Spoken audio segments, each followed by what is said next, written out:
Welcome to Wise Beyond Bitcoin, where you come for education, analysis, and opportunities in blockchain and crypto. My name is Lucas. And my name is Ryan. And we have an exciting video. We're excited. If you're excited, hit the like button, the subscribe button, notification bell, all that good stuff to stay alert and abreast of the latest going on. We love to talk about the DAO reserve currency movement for a lot of reasons, which we'll continue to go into, but it serves a beautiful use case for blockchain to actually provide an alternative monetary solution than to our current mainstream models. And to make this work, there needs to be things that fix. There are problems, there are bugs, there are hiccups, whether it's centralized stable coins, whether it's lack of liquidity.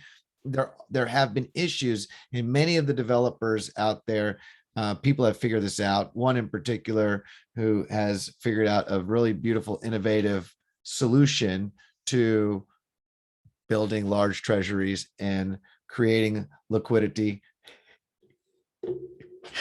You want to pause this?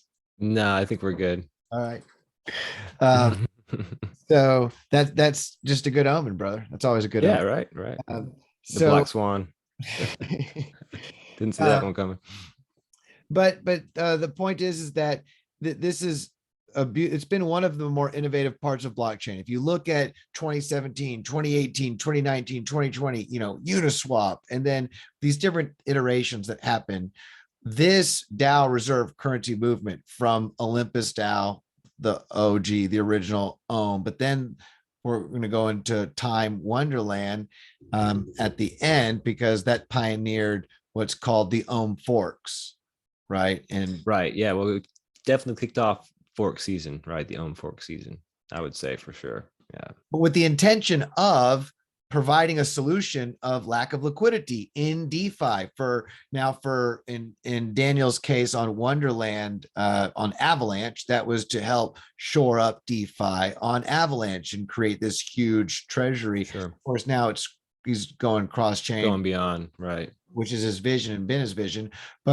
And we're going to go to other chains, people, developers have seen this model and said, hey, you know what?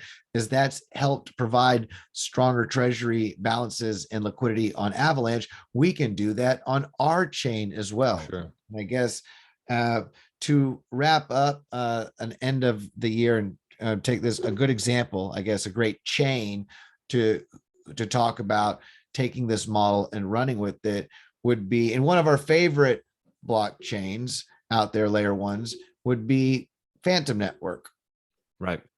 And what they have going on. And they've definitely been one of the more, I guess you would say, slept on of these EVMs, right? Of these Ethereum virtual machine blockchain, smart contract blockchains.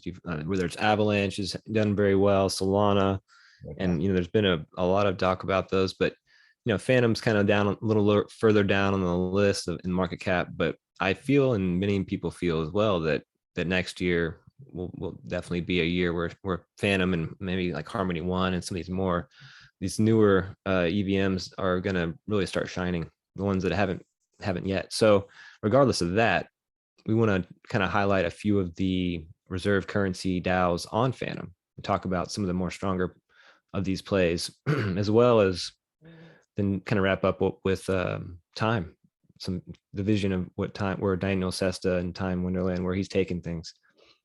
Absolutely. And if you look at a lot of where I'm looking at the Fantom blockchain at the moment, and of course, Tomb Finance, Tomb Shares, another very, very innovative DeFi protocol that are starting to become forks of, and they've been very successful. Another reason we really like to look at the decentralized development on Fantom network. Spooky Swap, we've covered their DEX and Spirit Swap, but like you said, Hector DAO, their leading DAO reserve currency by market cap, has pioneered, and I guess two of their other more popular, and I guess we can scroll to it. Let's get right to the point. Yeah, take a look. Oh yeah, this was a good chart on Twitter. Yeah. Looking at some of the better or largest engagement in social media on projects on Fantom, and Hector is right there, kind of near the top, right, with 81,000 impressions, I suppose, is what this is. Yeah. However they measure it. And Mhm. then of course, these are decentralized exchanges. Tomb Finance is its own creation. It's we'll do a separate video on that. Yeah, we'll cover that separately. It's not an own fork though, It's not an even own though the APY on that has been, you know, another out off the charts kind of a number. However, it is designed to add it works to add a lot of strength and resilience to the Fantom network, to take Fantom off the chain, lock it up, secure it, and you create this new token that is to be used as a stable coin. And they've got a great system, so it's worth going to. Spartacus and Fantom would be the other two own forks on Fantom, right? Right. Yep, that we're going to talk about. That's right. And these are the three major. Now, I don't have, I wish I could find it. There was a podcast or some kind of a live talk between different Fantom projects where Fantom and Hector DAO, I believe Spartacus, some others were on there. And that's one of the reasons we're bringing this up, is because there's a lot of, it's not so much cutthroat competition. Sure, people are trying to build their treasuries and grow their communities, but many people who are a member of Hector are also a member of Fantom. It's not, Sure. You're not allowed to support. One of them may say, hey, we have this cool unique thing adding to charities over here. Hey, we do this real neat thing with NFTs. If you would like to, you could support both of them. And so many of them are, it's not, They're collaborating, right? they're collaborating, and the developers are talking together, and they're seeing what they're doing in the space, what they're innovating on, and how they can help each other out, which is a beautiful thing. Another reason why I thought it was neat to bring this up, it shows even in, this is Hector DAO's post, they're showing all these different projects that are up there in Fantom. So, you know, and they list them, they show each other love, and it's a beautiful thing. They also talk about helping the network. More than 1,500 Fantom have been donated from our Discord faucet. I've had the same experience. Wow, that's awesome. With Fantom, with Moon River. If you're ever having an issue on a bridge or need a faucet, reach out to someone, and they will absolutely, on Discord, they'll send you some and help you get started. That's what DeFi, it's communities, it's community driven. There are people that if you reach out, they're willing to help you get started. So yeah, that's true. I've seen that across the board as well. So yeah, Hector, this is their website, hectordao.com.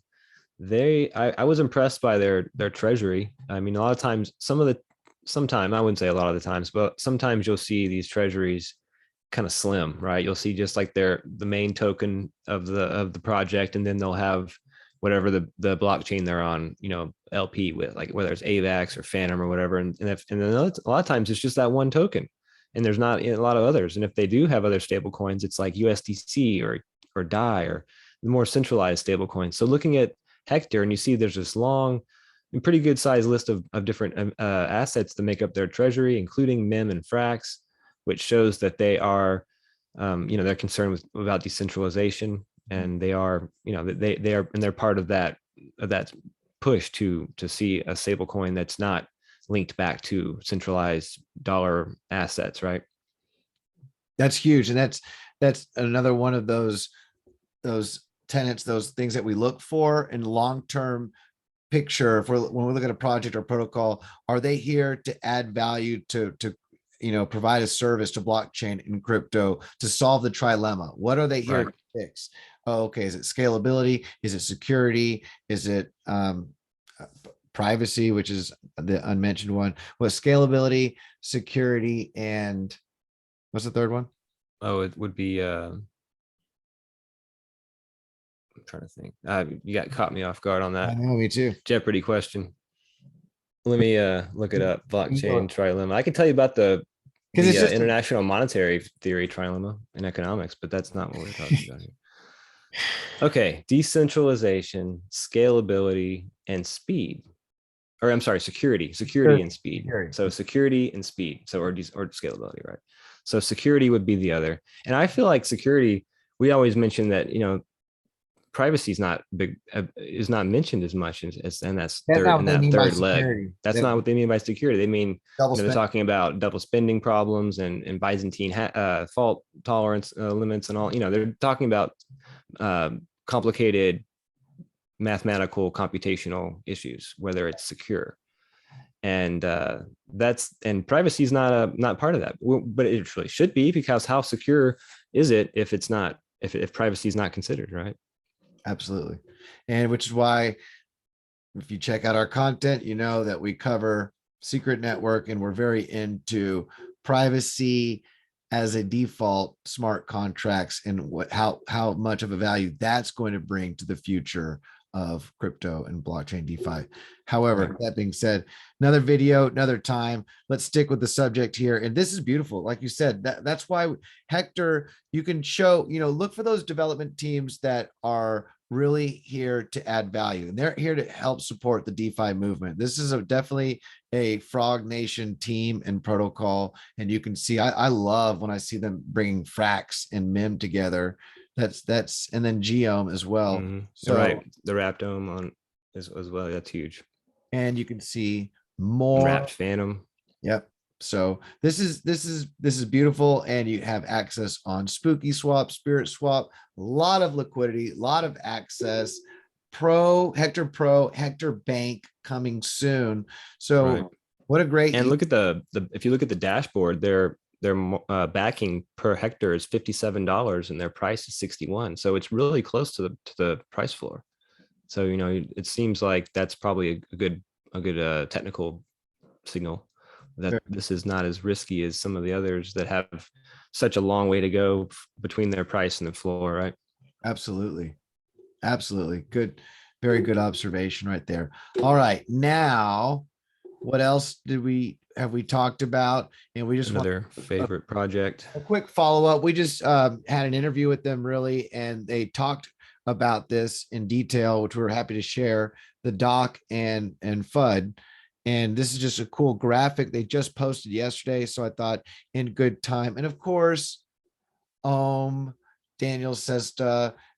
I love to show the camaraderie, the collaboration, how people are saying, hey, look how we're working together to support this movement for providing liquidity and building these cross-chain treasuries. And here you go, Right. with their FUD, their FHUD new.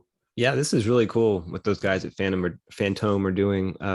So the idea here is they're creating a FUD token, which is a receipt for the Fantom that the treasury owns that is burned.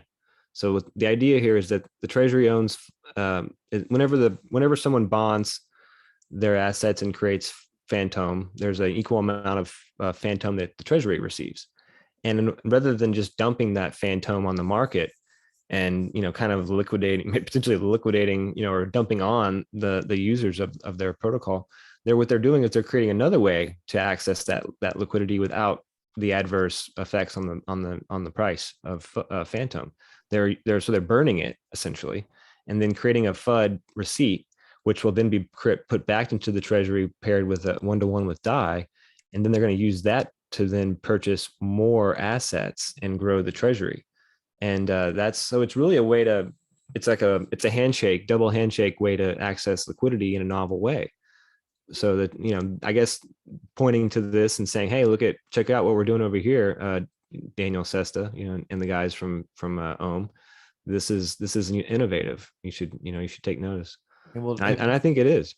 It is. And look, you were mentioning this before the video, but we love covering, we're not maximalists. We love looking at projects and teams and that are out there for long-term value. This is the beginning of a new technology that are building platforms for people to use for years and generations to come. This is cool to see this cross Luna, Moon River, Wrap Bitcoin, Wrap ETH, Memo, staked time from Wonderland. That's showing some love right there. So no wonder they're giving a shout out to Danielle Valley on this. But look, this is beautiful, and they've been innovating from the very beginning, starting with having a Moon River and a Fantom ability to Yeah, the native. cross chain. That's huge. So definitely look forward to seeing what they continue to do next year, and Fantom blockchain, Spooky Swap, Spirit Swap, For sure. Tomb, a lot of great things. But let's stick to the DAO reserve currency. Pardon me, Fork, and we've been here. Let's go to Spartacus. Okay, Spartacus has some cool stuff Yes. going on. They do. And we'll get into one of the cool things about that that's Yeah. connected to it. But let's check out their product first before we do that. And Real check quick. out for what it is. Yeah. So their treasury is a little bit more limited when you compare it to what Hector's doing, but they do have the SPA DAI LP, and they have DAI and then wrap Fantom. Treasury wise, that's, that could be better, but it's not bad, right? And the dashboard, it's showing that their price is, even lower than their backing. That's one of the things I wanted to highlight, is that the price floor, and I don't know how that makes any sense. It's not really a price floor, is what that tells you. So it's backing per SPA. We'll have to investigate that, but somehow the price has fallen below the backing. Now the wrap SPA is $70, so we'll figure that. We'll have to look into this one. But one of the cool things that they're doing is, well, before we hop into Spartacadabra, I'd like to highlight that there is 19 million TVL, total value deposited, and it's a 606% APY. So that's something that's to say there's a pretty good amount of trust. There's 19 million. That's why this is one of the main currency reserve protocols on Fantom. And we want to talk. Oh, go ahead. No, you're right. It'll be interesting to look at the backing per SPA being greater than the price, and how that works. How that works, the treasury assets that they're holding, and that maybe we'll have to figure that out. We'll have to. Well, maybe we'll message them and see. That's interesting. Yeah, we'll explain it. Okay, but what's really neat about what they're doing is Spartacadabra. Spartacadabra. Into that. Which is Time in Wonderland, Daniel's creation, this beautiful product called MIM, which Magic Internet Money, which we've talked about how that works. And yeah, it's one of the more popular stable coins, right? And across these different chains, that it's growing and growing and growing. So yeah, I think we did a whole video on MIM. It's worth looking into. We've done a couple of videos, I think, touching on it, but one particularly. It's an integral part of this DAO reserve DeFi movement. It's a part of DeFi 2.0. Right. For sure. Absolutely. It's a decentralized stable coin. It's made by taking a digital asset of value and depositing it, and then in return at a discount receiving a loan, right? Or a collateralized, like a collateralized loan off that collateral, that digital asset collateral. But that loan is where you create this magic money. So it's all actually asset backed. It's all collateral backed from the beginning. Right. But done so with crypto instead of treasury bonds or other dollar denominated assets that are in the traditional financial system. Correct. And that's what puts this apart from, say, a DAI or Tether. Now we talk about taking that model from Abracadabra, and that's on Avalanche. Now, Fantom, Spartacus said, well, wait a minute. Why don't we do Spartacadabra? Right. And it's the Abracadabra on Fantom. Now, I say that Abracadabra does connect to Fantom as well. It is cross-chain. Sure, it's cross-chain. So it's not that Fantom doesn't have a version, but it's more of someone taking that model and saying, well, we can also do the same. Use that, just like there are forks. Forks, right. Why wouldn't there be Abracadabra forks? And there's nothing wrong. It's great to have different protocols, who knows, have different digital assets that they let you lock up. Some lock up this, and in return they give you this. It reminds me of, we were talking about this before the video, the in monetary history, where you look at coinage or currency being from different countries or different jurisdictions, but it didn't matter because an ounce of silver is an ounce of silver, whether it's minted over here or minted over here, Right. it weighs out, it weighs out. And seeing this, and because of that, you have resiliency. It makes counterfeit more difficult, because if your coin doesn't weigh out, or if it's junk, we don't take it, and we only take the good Right. stuff. Well, it facilitates cross-border trade too. Whenever there's like a common medium that you can at least, even if it's not, stamped with the same faces, it's, it's still the underlying thing is the same. And it's great to be able to see like this similar vibe going on over here in blockchain and crypto, and Right. where you have different people Indeed. creating these decentralized stable coins to add liquidity and value to the movement. So that's neat. And this is mainly the reason I wanted to pull this up, was to show how they're doing the same thing. Yeah, exactly. Where is it that you create it? Oh, I'm not. Oh, yeah, you have to connect your wallet, and then you can see the under borrow. Oh, okay, it's under borrow. Mm-hmm. Now there's only one, I believe, only one degenerate. I don't know what they call them here, but they call them cauldrons on Abracadabra, but it looks like there's only one cauldron. Okay. Wrapped Fantom, and okay. And then wrapped Steak Spa. Yep. So 2. So at the moment they have 2. Yep. That makes sense. Okay. What is interesting is that I'm trying to wrap my mind around the. Well, one thing that's novel about that is there's actually Lambda in those pools left to borrow. And one of the problems with Abracadabra is that the mem gets pulled out pretty fast and has to be replenished over the time. And there's, there's lots of people waiting. So it's kind of a mad rush to get in there and get the mem. Certainly with on Avalanche, I've seen that to be a problem. Yes, that is true. That is an issue. Not as many people know about this as also. Right. Okay. So Fantom Network, layer 1, they've got for DeFi. They're decentralized, they're scalable. They've been one of the more prominent, successful.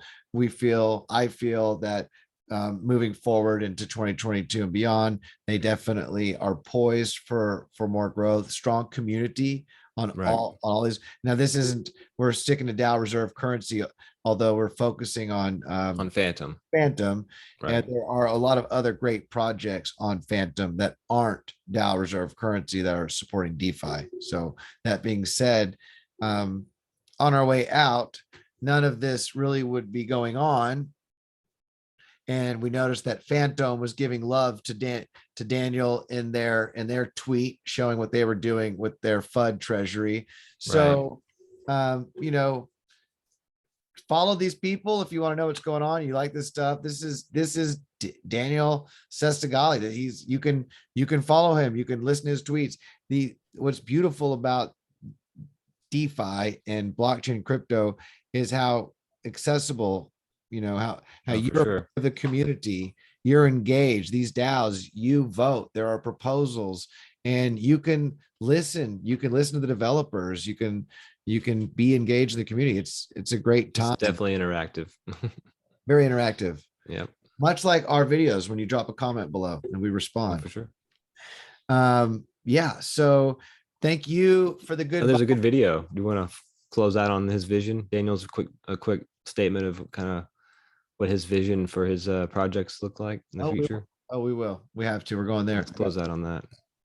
Thank you for the good vibes. Thank you, Daniel. We're going to close out on your video. Thank you for what you've created, the inspiration that you have. He's lit a fire on blockchains, creating these forks and innovations on this movement all over the place. So it started here. There you go. Happy holidays. And it's still going on here right now at Time Wonderland. One of the, if you're looking, because for those that are more stable and more long-term oriented, I would definitely put this. Yeah, I'd say this is the premier ohm fork. Absolutely. So I have to put this even better than the original. And that's just my biased opinion. Some people might disagree, but. Yep, I understand. And I understand. And let's get into why we're saying this right here in this video. We're going to share this video. It's sped up to 1.5 times, which I recommend. If you watch our videos, speed up to 1.5 or 2 times. I always do that when I list stuff. It makes it easier. Life hack, if you didn't already know that. And let's get right through this. Just gotta listen to the first couple minutes. Do it and give people an idea of what's the purpose, why is it created, what role does it serve in DeFi? And where are we going? Where are we going? He and his team is creative. So let's get right in. How does Popsicle, Sushi, Wonderland, and Abracadabra work together into making the strongest ecosystem and into controlling the 100% of the full decentralized stack of DeFi? So let's start by individually addressing what each individual component does, and then we can take a look on how they interacting with each other. So Abracadabra is the central bank of DeFi. It allows people to borrow magic internet money against the collateral. So it's a fully collateralized, over-collateralized stablecoin. It's the #1 in liquidity on Avalanche, on Arbitrum, on Fantom, on Ethereum. There is way more.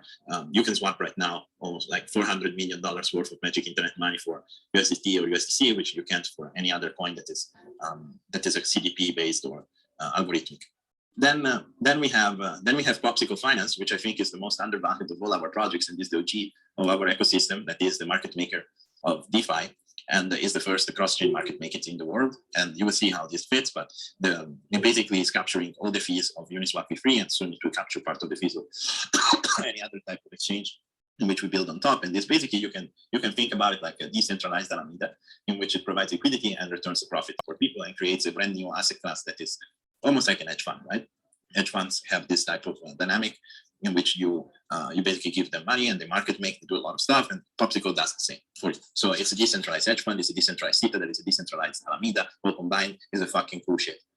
Then we have Wonderland, which is the largest investment DAO and very interesting project, as we mentioned before, that has the largest community of token holders and is the most potentially decentralized autonomous organization in the world. It is amazing, and it provides both strategies. It uses our products, and it can build the integral parts of the ecosystem, so it can take over certain aspects of building things that return value to time holder, and is farming and is doing a lot of things. So it's very, very important central piece of the Frog Nation ecosystem.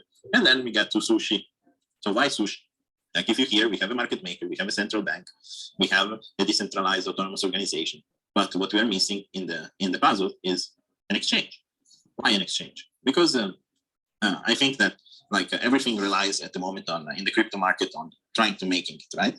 And that's why the title of this AMA is about we're all in for the tech, right? Because it's not true.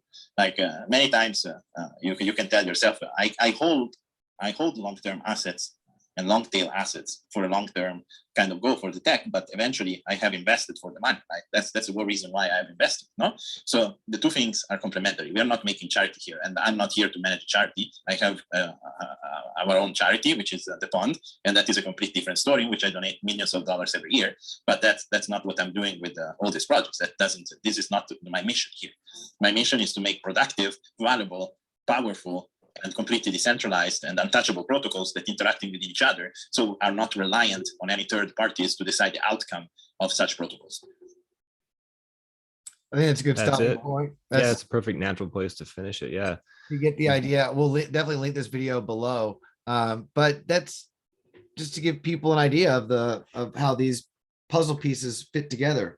Like you were mentioning before the video, I liked the analogy that you were saying, how right now central banks serve the abracadabra money function, but you have to be one of the chosen few in order to access that function of turning in a collateral, a deposit of value, and then receiving this. Yeah, have access to the discount window, right? That's not something me and you can go do. Right. But now when we look at MIM and we look at how this magic internet, how this money is created, it is taking these digital assets to the discount window, turning them in, and in return getting that stable coin.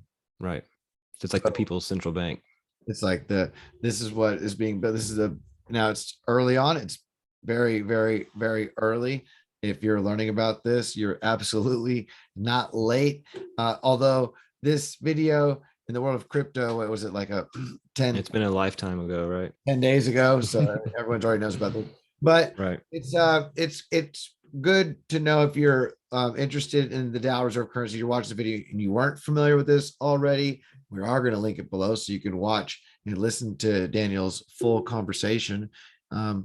Yeah, I'm excited. This is definitely something to look forward to in 2022. These are one of the areas of blockchain and crypto that are looking to continue to innovate and be Right. dynamic, add It's layers. going to be exciting to see where everything goes next year.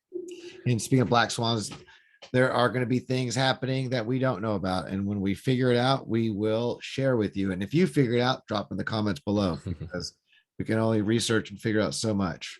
Indeed. Thank you. Till the next time, y'all have a beautiful day. Adios.